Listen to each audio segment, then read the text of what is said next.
Hola, bienvenidos a su canal de YouTube Español en Casa. El día de hoy vamos a hacer la lectura de dos cuentos. Se llaman Génesis y Apocalipsis. De hecho, son dos microrelatos escritos por Marco de Nevi. De hecho, es una tarea de uno de mis suscriptores y decidí compartirlo con ustedes para enseñarles cómo se debe hacer el análisis de un microrelato. Tenemos en el canal algunos videos donde yo les explico cómo hacer un microrelato, pero lo que vamos a hacer hoy es leerlo, interpretarlo, identificar las características del micro en un microrelato ya terminado, ¿no? De un escritor relativamente famoso que se llama Marco de Nevi. Si es la primera vez que estás viendo un video en mi plataforma educativa, te pido por favor que te suscribas a este canal, me regales un like y compartas el link de mis videos en tus redes sociales, en Facebook, en Twitter, en Instagram y en tus estados de WhatsApp, porque nos estamos acercando a los 30.000 suscriptores y espero que tú me ayudes con tu like y con tu suscripción. Tenemos nuevos videos los miércoles, los viernes y los domingos. También, si necesitas el apoyo de una tutora personalizada en la elaboración de ensayos, de cuentos, en el análisis de poemas, en la escritura de novelas, en la elaboración de tesis, te recuerdo que tengo diferentes niveles de membresía para que te puedas unir. Niveles que van desde $14.99 al mes hasta $99.99 al mes.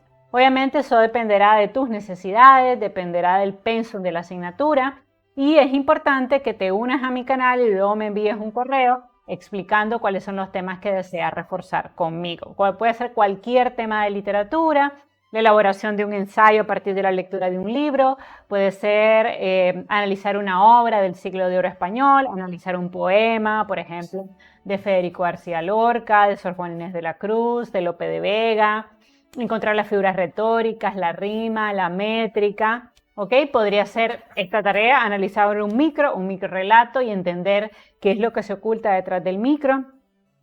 Podría ser apoyo en la elaboración de una tesis o monografía, ¿ok?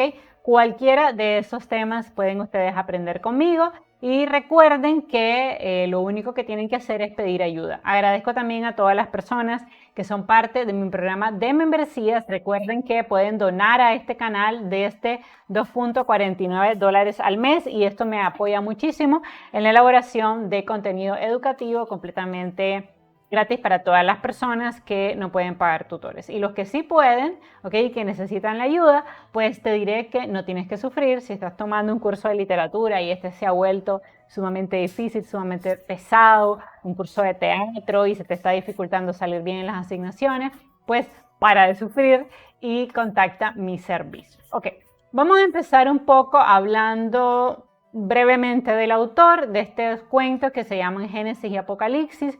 Recuerden que desde el título hay mucha información en el micro en acción. Entonces, el autor de estos dos cuentos que les voy a mostrar, que son cuentos súper cortitos, Génesis aquí está, es un cuento corto, obviamente lo vamos a leer. Esto es parte de una tarea, lo vamos a leer Apocalipsis, ¿ok? Y luego vamos a hacer el análisis de contenido de este cuento. Entonces, ¿quién es el autor? Se llama Marco de Nevi, es un escritor argentino que ha escrito novelas, obras de teatro, también cuentos, ¿ok? Y una de las características de este autor es su capacidad para sorprender al lector y satirizar la vida moderna. En sus cuentos, de Nevi se sirve de la mitología clásica y la literatura mundial para producir comentarios de la sociedad contemporánea, específicamente centrado en aspectos tecnológicos, ¿no? Entonces vamos a ver en ese cuento algunas alusiones a los avances tecnológicos, lo cual me parece bastante curioso, aunque no tremendamente novedoso en el micro, porque el micro se caracteriza bastante por hacer uso de la ciencia ficción. En estos dos cuentos, pues él va a utilizar imágenes de la Biblia para cuestionar la forma de la vida moderna. Y por eso los títulos de los cuentos precisamente se refieren a dos libros importantes de la Biblia. Entonces, aquí vamos a entrar al primer cuento que se llama Génesis, ¿ok? Lo vamos a leer y luego lo vamos a analizar. Recordemos que en ¿el micro qué es? El micro es un cuento corto, pero muy corto. Normalmente es un párrafo, no más de una página, fíjense ustedes, ¿no? De hecho, no podría ser un cuento porque es demasiado corto, ¿ok? Demasiado, normalmente más de una página se consideraría un cuento. Entonces, en este caso es un micro, se ve por lo corto. También vemos la presencia de intertextualidad, que es una técnica literaria que lo que hace es referirse a libros muy importantes de la literatura universal. Y en este caso se está refiriendo a un libro muy importante, ya sea que nos guste o no, que es la Biblia, ¿no? Que es probablemente el mayor bestseller o uno de los libros más importantes. Esto es una técnica muy común en el microrrelato, o sea, introducir palabras, escenas que hacen alusión a un libro por todos conocido. También a veces hacen alusión, por ejemplo, a cuentos como Los Siete Enanitos, Blancanieves, ¿no? Los cuentos de los hermanos Grimm, esa literatura popular que todo el mundo conoce, ¿eh? Entonces, ¿por qué en el microrrelato se hace esto? Precisamente porque como es tan breve y no podemos estar haciendo muchas descripciones, entonces hacemos uso del intertexto. Entonces, vamos a leer el cuento. Okay, se llama Génesis. No, desde ahí obviamente está haciendo alusión al libro de Génesis, que fue el origen del mundo, ¿no? Cómo Dios creó el mundo. Entonces dice así el microcuento. Con la última guerra atómica, la humanidad y la civilización desaparecieron. Toda la tierra fue como un desierto calcinado. En cierta región de Oriente sobrevivió un niño, hijo del piloto de una nave espacial. En el micro hay mucha simbología, entonces vamos a prestarle atención a esas cositas extrañas: niño, hijo de piloto de una nave espacial, guerra atómica, esas palabras clave, ¿no? El niño se alimentaba de hierbas y dormía en una caverna. Durante mucho tiempo, aturdido por el horror del desastre, solo sabía llorar y clamar por su padre. Después sus recuerdos se oscurecieron, se disgregaron, se volvieron arbitrarios y cambiantes como un sueño. Su horror se transformó en un vago miedo. A ratos recordaba la figura del padre, ¿no? Alguien es el padre, algo importante nos está diciendo aquí, que le sonreía o lo amonestaba o ascendía a su nave espacial envuelta en fuego y en ruido y se perdía entre las nubes. Aquí hay algo importante, ¿no? ¿Cómo es posible que se perdiera entre las nubes? Entonces aquí obviamente soterradamente nos está dando información el escritor. Entonces, loco de soledad, caía de rodillas y le rogaba que volviese. Entretanto, la tierra se cubrió nuevamente de vegetación. Las plantas se cargaron de flores, los árboles de frutos. El niño, convertido en un muchacho, comenzó a explorar el país. Un día vio un ave, palabra clave aquí. Otro día vio un lobo, palabra clave. Otro día, inesperadamente, se halló frente a una joven de su edad que, lo mismo que él, había sobrevivido a los estragos de esta guerra atómica. Y viene un diálogo. ¿Cómo te llamas?, le preguntó. Eva, le contestó la joven. ¿Y tú? Adán. No, obviamente, este es el final de mi correlato, porque mi correlato, eso es, no más de una página, algo muy chiquito. Tiene un montón de mensajes en clave. Vean desde el inicio. Con la última guerra atómica, la humanidad y la civilización desaparecieron. Es decir, hubo una guerra atómica, por eso una de las características del micro es la ciencia ficción. O sea, cuenta cosas que no son verdad, ¿no? Toda la Tierra fue como un desierto calcinado. Entonces él está contando a través de un símil que debido a esa guerra atómica hubo una completa destrucción del planeta Tierra. Pero en cierta región de Oriente sobrevivió un niño, hijo del piloto de una nave espacial, ¿no? Entonces aquí hay un dato interesante: hijo del piloto de una nave espacial. El niño se alimentaba de hierbas y dormía en una caverna, ¿no? Recuerdo un poco a esta obra el libro de la selva, ¿no? Durante mucho tiempo, aturdido por el horror del desastre, solo sabía llorar y clamar por el padre. ¿Y quién será el padre? Después sus recuerdos se oscurecieron, se disgregaron, se volvieron arbitrarios y cambiantes como un sueño. Su horror se transformó en un vago miedo. A ratos recordaba la figura del padre, ¿no? Vamos a centrarnos en el padre, que le sonreía o lo amonestaban. O ascendía a su nave espacial envuelta en fuego y en ruido y se perdía entre las nubes. Entonces aquí, obviamente, él nos está dando otro dato. ¿Quién es el padre de este niño? ¿Qué cosa está entre las nubes? Dios, ¿no? Porque aquí hay la presencia del intertexto. Recordemos que en el Génesis bíblico se nos cuenta que Dios creó, bueno, no soy específicamente muy religiosa, pero sí sé que en el Génesis se cuenta la creación del mundo, que Dios creó la tierra, todos los animales, y entonces creó el hombre, y lo vio solo, lo durmió, le quitó una costilla y creó a Eva.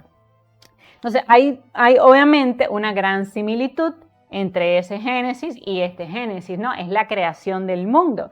Pero la creación del mundo después que haya habido una guerra atómica. También este cuento refleja una de las grandes preocupaciones que tiene o que tenemos todos en la humanidad. O sea, que si hubiera en algún momento una guerra atómica, eso sería la destrucción del mundo. Y eso lo estamos viendo ahorita con la guerra que está ocurriendo. Pues no puedo decir mucho porque está muy censurado el tema en YouTube. Pero bueno, en realidad es un temor latente, es una posibilidad que podría pasar. Entonces, él está haciendo uso de ese temor latente que hay en el mundo. Vean también ustedes que luego que ya encontramos que el padre del niño es Dios, ¿ok? Porque eso es lo que está entre las nubes, Dios. Entonces, loco de soledad porque el padre no estaba. Hay otra similitud con el Génesis. Recuerden que cuando la serpiente engaña a Eva para que coman del árbol prohibido, Eva y Adán comen del árbol y se ven desnudos. Entonces, cuando Dios descubre que ellos han comido del árbol, pues Dios castiga a Adán a trabajar la tierra, ¿no? Trabajarás la tierra con sudor de tu frente. Y además le dice a Eva, parirás con dolor, ¿no? Y además será siempre enemiga con la serpiente, porque ella, algo así, ¿no? Morderá tu calcañal, ¿no? Y sus descendencias serán enemigas, ¿no? Entonces, aquí vemos esa similitud, ¿no? Si ustedes se fijan, aquí vemos que ese padre lo ha perdido porque lo que hace, obviamente, Dios es que expulsa a Adán y Eva del paraíso y entonces caen en la tierra. Ven, muy parecido. O sea, este padre también ha abandonado a este niño, ¿ok? Igual que Dios abandonó a Adán y Eva a su suerte en la tierra, ¿no? Donde van a sufrir todo tipo de males. Entonces, lo mismo aquí, este niño ha sido abandonado por el padre, lo extraña, y vean también una característica interesante, que este padre a veces era un padre bueno, por así decirlo, porque le sonreía, pero otras veces lo amonestaba, o sea, lo regañaba, era un padre severo. Entonces vemos aquí la similitud, obviamente, que hay con el Génesis de la Biblia. Nos sigue contando, entonces loco de soledad, caía de rodillas y le rogaba al padre que volviese, ¿no? Entonces también, más o menos así como pasa con Adán, ¿no? Que no quiere que Dios lo destierre, ¿okay? Le pide perdón por lo que ha hecho y le dice que es que la mujer lo obligó a comer, pero aún así pues Dios ya ha tomado la decisión de expulsarlos del paraíso. Entre tanto, vean, ¿no? Porque siempre obviamente hay un sentido dentro del micro. Entre tanto, la tierra se cubrió nuevamente de vegetación, las plantas se cargaron de flores, los árboles de fruto, y el niño creció, ¿no? Pasaron los años, se convirtió en un muchacho y comenzó a explorar el país. Un día vi un ave. ¿Esto qué representa? Es algo simbólico, que se repobló la tierra, o sea que la ave, los pájaros repoblaron la tierra con el paso del tiempo después de esta guerra atómica. Otro día vio un lobo, quiere decir que se repobló la tierra. Otro día, inesperadamente, se halló frente a una joven de su edad, ¿no? Entonces también esto es dato curioso, porque había una guerra atómica, todo el mundo ha muerto, al parecer solo este niño había sobrevivido, y de pronto se da cuenta que no, que hay otra sobreviviente, y que esa sobreviviente además es una mujer. Y es súper curioso el diálogo, o sea, porque le dice, ¿cómo te llamas? Le preguntó, Eva contestó, y obviamente él se llama Adán. Quiere decir que ellos van a volver a repoblar la tierra porque son Adán y Eva. Entonces vean nuevamente la presencia del intertexto bíblico, ¿okay? De estos personajes que son propios de la Biblia. ¿Cuál es la interpretación que podemos hacer de este micro? Obviamente en el micro relato el autor está jugando con el intertexto, está haciendo una clara alusión al Génesis, a la creación de la humanidad, pero a través de este Génesis él está reflejando una de las grandes preocupaciones que tiene el ser humano, que puede haber una guerra atómica. En esta guerra atómica ha muerto todo el mundo, pero ha quedado un sobreviviente que tiene un padre misterioso, ¿no? que además es un piloto, que está en una nave espacial, pero que además está entre nubes. Entonces, obviamente nos queda claro que ese padre es Dios, es el mismo Dios de la Biblia, nuevamente en la intertextualidad. Pasan los años, el niño va creciendo, se empieza a repoblar la tierra, y un día de casualidad él encuentra a otra niña. Pero esa niña no tiene cualquier nombre, esa niña se llama Eva, o sea que es la Eva de la Biblia, y él obviamente es el Adán también de la Biblia. Entonces vemos esa presencia del intertexto. Vean ustedes el poder del título, ¿no? Génesis, porque es la creación del mundo. ¿Ok? Bueno, hay algunas preguntas en esta tarea. También estudio vocabulario. Voy a leerlo. Bueno, ya saben, calcinado significa quemado. Nave significa barco. Alimentarse, comer. Hierbas, plantas medicinales o aromáticas. Aturdido, confuso. Clamar, gritar, rogar, llorar. Disgregar, evaporar. Rogar, pedir o suplicar. Obviamente pájaro. Cargarse, llenarse, cubrirse. Hallarse, estar, entre tanto, mientras tanto, durante ese tiempo. Y hay algunas preguntas en esta tarea. Vamos a leerlas y a contestarlas. ¿Qué acontecimientos importantes ocurren en los libros de Génesis y Apocalipsis? Bueno, ya sabemos que en Génesis ocurre la creación del mundo y en Apocalipsis la destrucción. Más adelante vamos a leer el libro de Apocalipsis, perdón, el micro de Apocalipsis es la cosa. Entonces, bueno, ¿y qué acontecimientos ocurren? En el Génesis es la creación del hombre, la creación de la mujer, cómo ellos pierden el paraíso por probar y comer del árbol prohibido. Pues, bueno, cosas que en realidad, bueno, yo no creo mucho en esas cosas, pero no podemos negar que es un libro pues, que impacta y seguirá impactando a la humanidad, ¿no? En Apocalipsis vemos la destrucción del mundo, ¿ok? Llega un momento en que Dios envía a sus ángeles, medio que revisa un poco para saber, envía a sus ángeles, vienen todas las plagas, las 7 plagas, hay destrucción, muerte, sufrimiento, ¿no? Y viene el final de los tiempos y vuelve, obviamente, la segunda venida de Jesús o de Dios a la tierra, más o menos así. Y entonces Apocalipsis narra precisamente la destrucción del planeta Tierra. Pero que al final ya saben que viene de la resurrección y todo eso. Entonces, Génesis narra la creación del mundo y Apocalipsis la destrucción del mundo. Discuta las versiones de la creación que conozca de otras culturas o de películas que haya visto. Hay muchas, por ejemplo, el Popol Vuh cuenta un poco cómo se creó el mundo. De hecho, en la Edad Media se pensaba que el mundo estaba sostenido por un hombre muy fuerte, que había una tortuga. O sea, hay muchas culturas que tienen su propia versión de la creación del mundo, pero sin duda probablemente la que más conocemos y la que más ha impactado la humanidad es obviamente la bíblica, ¿no? Porque es como la más diseminada. ¿Cuál es el significado del título del cuento? Génesis, bueno, la creación del mundo, ¿no? Después de la destrucción de una guerra atómica. ¿Cómo puede ser esto un comentario social y cuál es el mensaje? Sí, es un comentario social porque lo que intenta el autor con este micro es hacer una reflexión profunda sobre la posibilidad que enfrenta la raza humana de una guerra atómica. Ustedes saben que hay países que tienen armas atómicas, los Estados Unidos, bueno, instituciones también, la OTAN, Rusia. Entonces, obviamente, pues, por cierto que es un micro bastante que refleja la realidad actual. Entonces, obviamente, pues, a eso se está refiriendo, ¿no? Y es un comentario social porque él precisamente advierte sobre los peligros que en algún momento se utilicen las guerras atómicas, porque eso nos mataría a todos, nos destruiría a todos. Entonces hay un sentido social dentro del cuento. Después, ¿cómo puede ser esto? Bueno, ya, comentario social.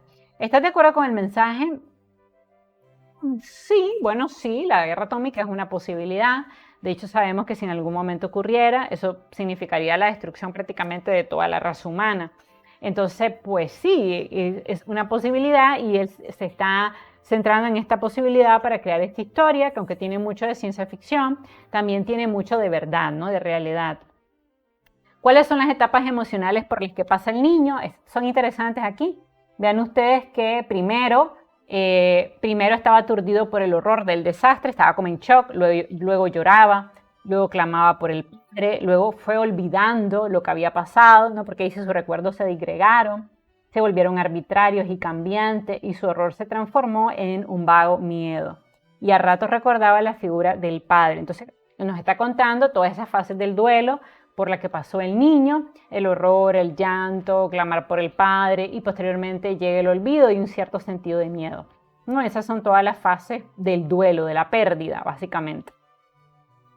¿Quién es el narrador de este cuento? Esta es una muy buena pregunta. ¿Quién es el narrador de este cuento? No es el niño, ¿no? Que podría ser como la primera idea que uno escribiría, de ser el niño. No, porque sabe cosas que el niño no está contando.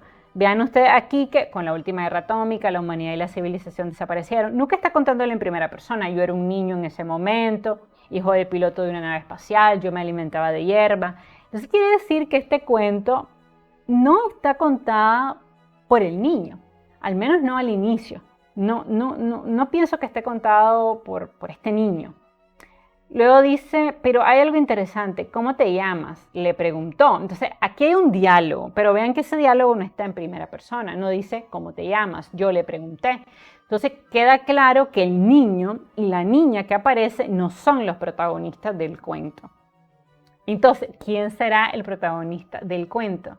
Para mí es Dios el protagonista del cuento. Hay un narrador omnisciente, en tercera persona, que lo sabe todo de los protagonistas, sabe que el niño sufre, llora, tiene miedo, ¿no? Que sabe todo dentro del cuento, sabe lo que pasó, sabe lo que va a pasar. Entonces, para mí, el narrador es Dios, ¿no? Que está contando toda esta situación. ¿Ok? Interesantes las preguntas. Vamos a ver el otro cuento que me mandaron. Se llama Apocalipsis. ¿Ok? Entonces, dice así. La extinción de la raza de los hombres se sitúa aproximadamente a finales del siglo XXIII. La cosa ocurrió así. Las máquinas habían alcanzado tal perfección que los hombres ya no necesitaban comer, ni dormir, ni leer, ni hablar, ni escribir, ni hacer el amor, ni siquiera pensar. Les bastaba apretar botones y las máquinas lo hacían todo por ellos. Gradualmente fueron desapareciendo, vean qué importante la numeración que viene, las Biblias, los Leonardo da Vinci, las mesas, los sillones, las rosas, los discos, con las 9 sinfonías de Beethoven, las tiendas de antigüedades, el vino de Burdeos, las oropéndolas, los tapices flamencos, todo Verdi, las azaleas, el palacio de Versalles. Y solo había máquinas. Después los hombres empezaron a notar que ellos mismos iban desapareciendo gradualmente y que en cambio las máquinas se multiplicaban. Este dato es curioso. Los hombres desaparecen, pero las máquinas se multiplican, ¿no? Llama la atención, vamos a descubrir por qué. Bastó poco tiempo para que el número de los hombres quedase reducido a la mitad. ¿Ven? Se reduce la población a la mitad y el de las máquinas aumentase el doble. Las máquinas terminaron por ocupar todo el espacio disponible. Nadie podía moverse sin tropezar con una de ellas. Finalmente, los hombres desaparecieron. Como el último se olvidó de desconectar las máquinas, desde entonces seguimos funcionando. Aquí me parece curioso porque hay un cambio de narrador, que es un poco sutil, porque al principio está hablando como un narrador en tercera persona omnisciente, ¿no? Contando todo, la extinción de la raza de los hombres, se sitúa a finales del siglo XXIII, ¿no? Y va contando, ya vamos a ver de la simbología, porque dentro del micro hay una gran simbología. Pero me llamó mucho la atención el final, porque dice, como el último se olvidó de desconectar las máquinas, desde entonces seguimos funcionando. Aquí hay un cambio de narrador a primera persona, ¿no? Nosotras seguimos funcionando, ¿no? A primera persona del plural, que es nosotros. Entonces, aquí hay un cambio de narrador dentro del microrrelato. Hay también otro simbolismo bastante marcado desde el inicio. Bueno, Apocalipsis, ¿no? Obviamente está hablando de la destrucción de la humanidad. Pero vean ustedes que aunque hay un intertexto bíblico, porque la destrucción de la humanidad, según este autor, no va a pasar con rayos, no va a pasar que Dios va a mandar a sus ángeles, sino que va a pasar porque las máquinas van a ir reemplazando al hombre, ¿no? Y a la mujer, que es una de las grandes preocupaciones que existen actualmente con este tema de la inteligencia artificial, ¿no? Que existe la posibilidad que algún día las máquinas reemplacen al hombre, al ser humano, realmente, para tener un lenguaje inclusivo. Yo no creo que sea así, pero sí creo que es un poco preocupante el nivel de desarrollo que tienen las computadoras, las máquinas y los dependientes que nos hemos vuelto de la tecnología. Eso es una de las grandes preocupaciones que entendemos dentro del microrrelato, ¿no? O sea, que cada vez nos volvemos más dependientes. Ahora los niños ya no pueden hacer operaciones matemáticas, porque todo lo hacen por computadora. Entonces, ¿qué tan bueno es esta influencia? O sea, cada vez es mayor, ¿no? Entonces, estamos viendo que nos volvemos más dependientes de las máquinas. Si se va la luz, no podemos trabajar ni avanzar, no podemos hacer nada. Entonces, esa es la gran preocupación que vemos dentro de la obra. Además, hay mucho simbolismo. Vean, la extinción de la raza de los hombres se sitúa aproximadamente a finales del siglo XXIII. Vean que hay un salto al futuro. Estoy hablando del futuro, porque obviamente este cuento es apocalíptico y es de ciencia ficción. Luego lo cuenta, vuelve al pasado, hay un uso de pasado, presente y futuro, ¿no? Una intercambiabilidad de tiempo, de temporalidad. La cosa ocurrió así, las máquinas habían alcanzado tal perfección que los hombres, vean, no necesitaban comer, no necesitaban dormir, no necesitaban leer, no necesitaban hablar, no necesitaban escribir, no necesitaban hacer el amor y tampoco pensar. Entonces, obviamente, lo que nos está diciendo es que llegó un momento en que las máquinas lo absorbieron todo, que ya el hombre no tenía que comer porque las máquinas comían por él, no tenía que dormir porque las máquinas dormían por él, no tenía que leer porque las máquinas leían por él, hablaban por él, escribían por él, pensaban por él, y hay un dato bien curioso, pero que es muy importante, ni hacer el amor. Este dato va a ser clave dentro del micro porque nos va a hacer entender por qué el hombre y la mujer desaparecieron. Claro, porque si no hay procreación humana, llegará un momento en que la especie humana se extinga. O sea, se necesita la procreación. Por eso esta parte aquí es súper importante. Voy a borrar aquí para marcarla más. Esta parte, ¿ok? Esto es la clave de la extinción, ¿no? No solo las máquinas, sino que ya no hacían el amor, entonces no tenían hijos, no se reproducían. Les bastaba apretar botones y las máquinas lo hacían todo por ellos. Gradualmente fueron desapareciendo las Biblias. ¿Qué significa esto? Fueron desapareciendo las religiones. Los Leonardo da Vinci, o sea, desapareció el arte, la belleza. Las mesas y los sillones, o sea, los lugares donde uno se sienta tranquilamente a conversar, ya no existían. No se necesitaban mesas porque además la mujer ya no comía. ¿Ok? ¿Por qué? Porque se alimentaba a través de las máquinas. También desaparecieron las rosas que representan la belleza, la naturaleza, ¿no? Vean toda la simbología. Las cosas no se dicen por decir, tienen una simbología oculta.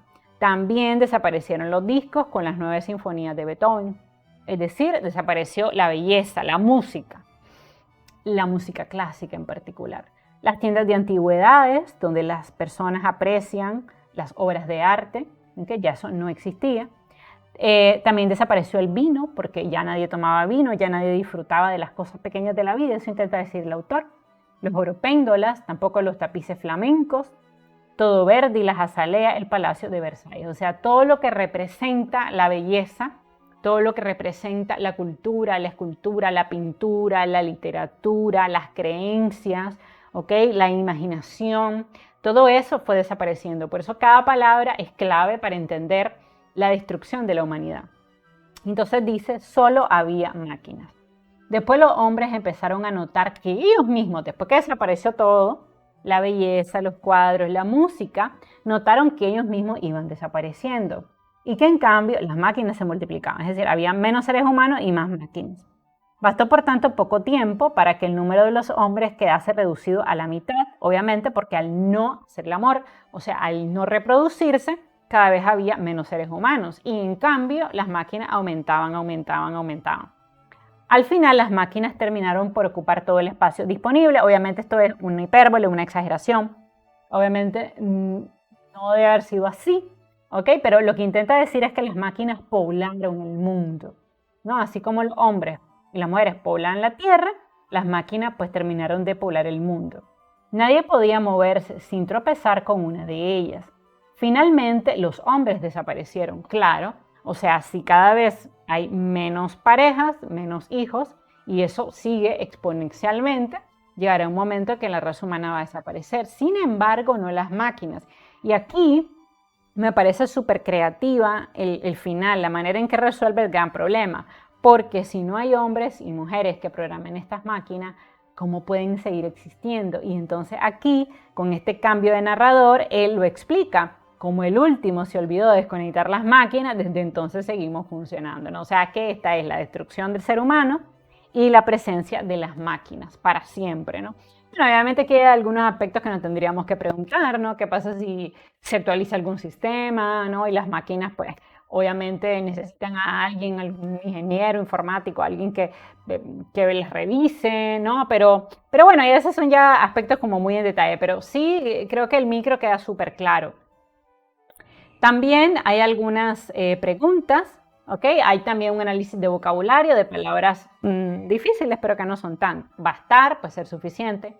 Oropéndola, que es una especie de pájaro que canta.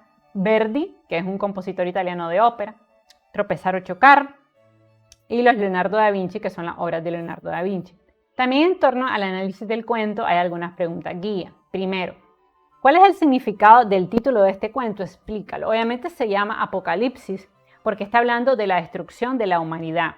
Y a diferencia de lo que dice la Biblia, que la destrucción de la humanidad va a ser con rayos, con ángeles que van a venir y van a destruir todo, va a ser van a mandar las 7 plagas de Egipto, todo eso, van a tirar truenos, rayos, más o menos así.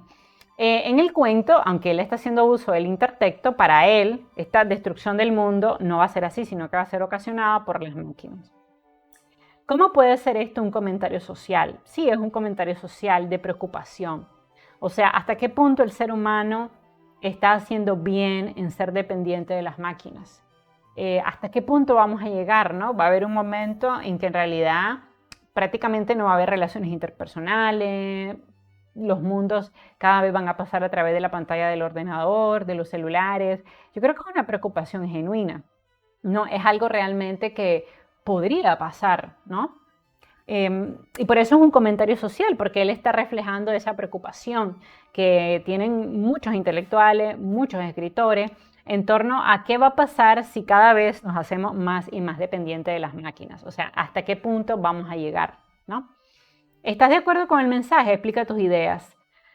Bueno, creo que es preocupante la influencia que tienen las máquinas dentro de una sociedad. Creo que cada vez más somos extraordinariamente dependientes de las máquinas y eso puede causar problemas en el futuro. No creo que el ser humano vaya a desaparecer independientemente del avance de la inteligencia artificial. Bueno, esa es mi opinión. Hay quien piensa que sí. No, de hecho han desaparecido muchos trabajos, lo que pasa es que también se han generado otros. Creo que la tecnología se debe usar con sabiduría y todo en exceso es malo. Entonces, excesiva tecnología es mala. Creo que el problema es el abuso de la tecnología, el sobreuso. Y sí creo que cada vez se va perdiendo más la apreciación por la belleza, por el arte, por la música, por la pintura, por la escultura, ¿no? Cada vez más hay una tendencia de nuestros estudiantes a estudiar carreras duras, por así decirlo, en vez de carreras blandas o artísticas, es decir, hacerse un hombre de negocio, estudiar tal vez una ingeniería o derecho, y cada vez muchas profesiones, como por ejemplo los filósofos, los sociólogos, ¿okay? Son profesiones que cada vez menos personas estudian. Y eso sí lo considero un problema porque son carreras importantes. Entonces, lo que sí creo es que cada vez van desapareciendo muchas profesiones y van surgiendo otras. Y entiendo que esto es parte de la evolución, no estoy en contra de la tecnología, para nada. Yo misma tengo un canal de YouTube y me beneficio de la tecnología. De hecho, les estoy dando clase ahorita gracias a la tecnología, pero lo que sí creo es que el abuso, el extremo, sí puede ser perjudicial. Entonces, creo que la tecnología es algo bueno, pero si se abusa de ella puede llegar a ser algo malo. Escribe una lista de actividades que la gente ya no necesitaba hacer en el siglo XXIII. Aquí lo dice claramente, que aquí está, no necesitaba comer, ni dormir, ni leer, ni hablar, ni escribir, ni hacer el amor, ni pensar, ¿no? La más grave de todas es ni siquiera pensar, ¿no? Porque las máquinas pensaban por ello. No, esa es probablemente la más peligrosa. Y creo que sí es peligroso, ¿no? Dejar de pensar. Escribe una lista de las cosas que desaparecieron, aquí lo menciona y vean ustedes, voy a borrar un poco para volver a marcar la poderosa simbología de las cosas que se mencionan. Vean que no son cosas arbitrarias, son cosas con sentido.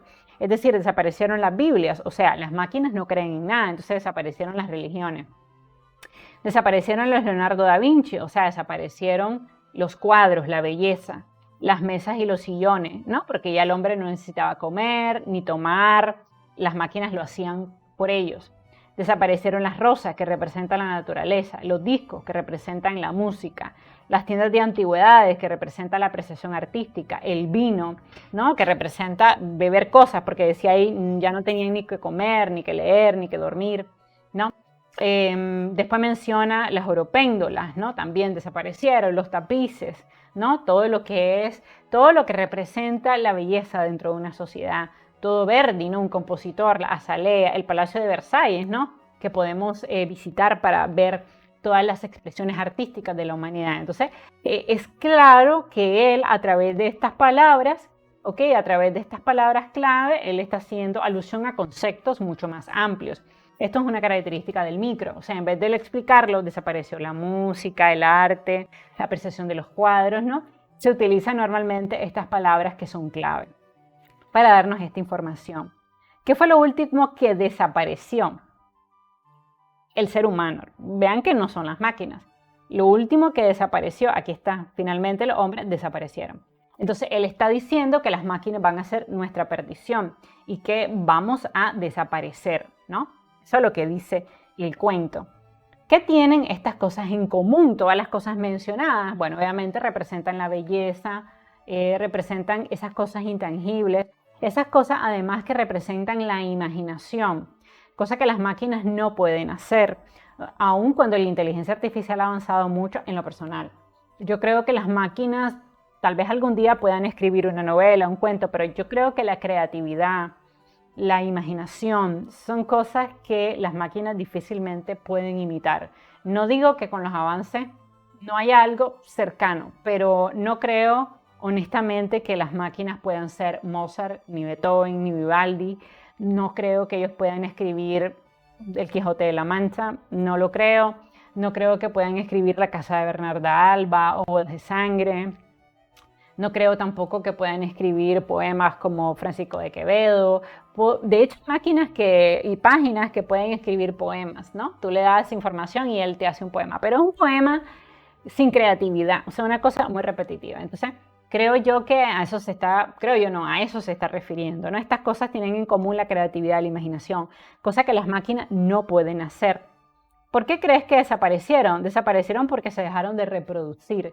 Y se dejaron de reproducir porque debido a que las máquinas lo hacían todo por ellos, dejaron de tener contacto físico, contacto humano. Dejó de haber amor. Entonces, al no haber amor, no hubo hijos y por eso desapareció la raza humana. ¿Quién es el narrador de este cuento? Es súper interesante esta pregunta. Es una máquina. Aquí lo dice. Como el último se olvidó de desconectar las máquinas, seguimos funcionando. De hecho, no es una máquina, son todas las máquinas, ¿no? Que hay ese cambio de narrador, que empieza un narrador omnisciente que va contando todo y al final vean que dice, como el último de los hombres se olvidó de desconectar las máquinas, desde entonces seguimos funcionando. O sea, quien está contando la historia, el narrador aquí son las máquinas. Luego hay un cierto falso. A ver, vamos a contestarlo. ¿La gente necesitaba comer más, escribir más y pensar más durante el siglo XXIII? Pues es falso, ¿no? Porque nos dice que ya no hacían nada de eso. Las máquinas hacían todas las actividades y la gente ya no hacía nada. Esto es cierto. A las máquinas les gustaba escuchar la música de Beethoven y Verdi, obviamente es falso, ¿no? El arte, la música y las flores y todo lo bello desaparecía, cierto. El arte, bueno, ya lo leí. Al final los hombres desaparecieron, cierto. Las máquinas desaparecieron, falso, ¿no? Entonces, evidentemente, a través de la lectura de Génesis y de Apocalipsis, nosotros podemos descubrir las características del microrrelato. Vean que son relatos breves, donde se encuentra la presencia del intertexto. Es muy común hacer el intertexto con la Biblia o mencionar personajes que son muy comunes dentro de la literatura popular. Pudo haber mencionado a Frankenstein, personajes muy, muy famosos que cualquiera inmediatamente reconocería. También vean ustedes en términos de extensión, son obras muy cortas, normalmente un párrafo, 2 párrafos, no más de una página. Incluso hay micros que son de una sola línea. Entonces hay un sentido también de ciencia ficción, porque se cuentan cosas imposibles. También hay un profundo sentido simbólico. Hay información que debe ser rellenada por el lector, esa es otra característica del micro, porque si es breve, es doblemente breve. En el caso del micro se dice esto. Entonces, incluso un ejercicio que se hace mucho en los talleres de literatura es que cuando creas un micro, elimines todas las cosas que no sean necesarias, porque el micro requiere un autor colaborativo, es decir, que el autor rellene los espacios de información que están allí. Entonces, eso también es muy importante. Vean ustedes que nosotros, con nuestra lectura, le terminamos de dar sentido al micro. Si no fuéramos un lector atento y haciendo todo este intertexto, que significa Apocalipsis, que significa Génesis, que significa este cambio de narrador, que significan las palabras mencionadas, no se entendería el micro. Por eso el micro requiere un lector atento, un lector colaborativo que rellene los vacíos de información. Entonces, y tiene todo el sentido del mundo, porque eso es precisamente el género del microrrelato, ¿no? Tiene las características de la brevedad, de la ciencia ficción, de que el autor debe rellenar la información, que hay presencia del intertexto, ¿ok? Con el objetivo de que se ahorren palabras, ¿no? Y que con ese ahorro de palabras lo puedas hacer más breve. Esto también tiene todo un sentido. Hay mucho simbolismo, ¿ok? Dentro del micro, que también es otra de las características. ¿Okay? Hay un sentido de ciencia ficción en el micro que también pues, es bastante característico de este género. Bueno, y este ha sido mi análisis de estos microrelatos que ustedes me compartieron, llamados Génesis y Apocalipsis. Recuerden que si necesitas la ayuda de una tutora, te puedes suscribir a mi programa de membresías. Solamente te vas al botón unirme al lado de suscribirme, te unes al nivel que necesites en dependencia de la necesidad de clases que tienes. Obviamente sugiero la VIP, que es la Premium, la de 99.99, que te da acceso a mayor acompañamiento, pero eso lo decides tú. Si te gustó este video, por favor suscríbete a este canal, regálame un like, comparte el link de mi video en sus redes sociales y con otras personas que están aprendiendo español. Los quiero mucho y nos seguimos viendo miércoles, viernes y domingo. Bye bye.